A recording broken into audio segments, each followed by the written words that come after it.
नमस्कार दोस्तों, आप सबका स्वागत है मेरे चैनल डिवोशनल भक्ति में है शक्ति पर। आज है गुरुवार और आज हम एक अनसुनी और रहस्यमयी कथा सुनेंगे भगवान विष्णु और माता लक्ष्मी की। जब लक्ष्मी जी ने स्वयं भगवान विष्णु की परीक्षा ली। जब माता ने स्वयं भगवान विष्णु की परीक्षा ली तब क्या हुआ? प्राचीन काल की बात है। वैकुंठ लोक में भगवान विष्णु और माता लक्ष्मी सुखपूर्वक निवास कर रहे थे।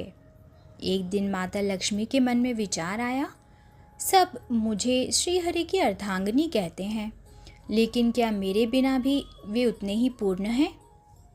यह विचार उनके मन में बार बार आने लगा। तभी उन्होंने निश्चय किया, मैं एक बार उन्हें छोड़कर पृथ्वी पर जाऊंगी और देखूंगी कि श्रीहरि क्या मेरी आवश्यकता उन्हें महसूस होती भी है या नहीं। माता लक्ष्मी ने भगवान विष्णु से बिना कुछ कहे योग माया के बल से अपने रूप को पृथ्वी पर छुपा लिया।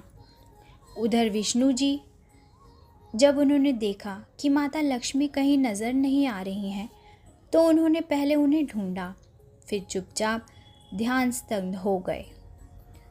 माता लक्ष्मी पृथ्वी पर एक साधारण स्त्री के रूप में प्रकट हुई और एक आश्रम में सेवा करने लगीं। उन्होंने देखा कि वर्षों बीत गए, लेकिन विष्णु जी ने उन्हें वापस लाने का कोई भी प्रयत्न या प्रयास नहीं किया। एक दिन नारद मुनि जी उनके पास आए और नारद मुनि जी ने लक्ष्मी जी से कहा, प्रभु ने आपके जाने के बाद सारा ऐश्वर्य त्याग दिया है माँ, और वह अब एक वन में व्रत करके आपके दर्शन के लिए तप कर रहे हैं। लक्ष्मी जी स्तब्ध रह गईं।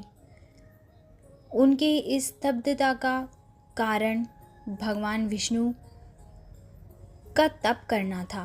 वे तुरंत वहां पहुंची जहां भगवान विष्णु ध्यान में लीन थे। उन्होंने देखा कि प्रभु ने अपना रूप ही बदल दिया है। वे एक साधु के वेश में तपस्या कर रहे थे। लक्ष्मी जी ने आंखों में आंसू लेकर पूछा, प्रभु आपने मुझे ढूंढा क्यों नहीं?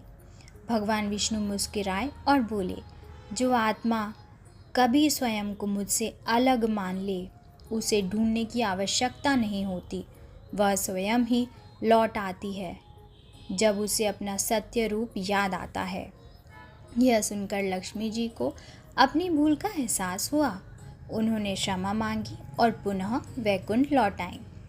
इस कथा का यही सार है दोस्तों, ईश्वर पूर्ण है, लेकिन प्रेम में समर्पण और विनम्रता ही सच्चा ऐश्वर्य है।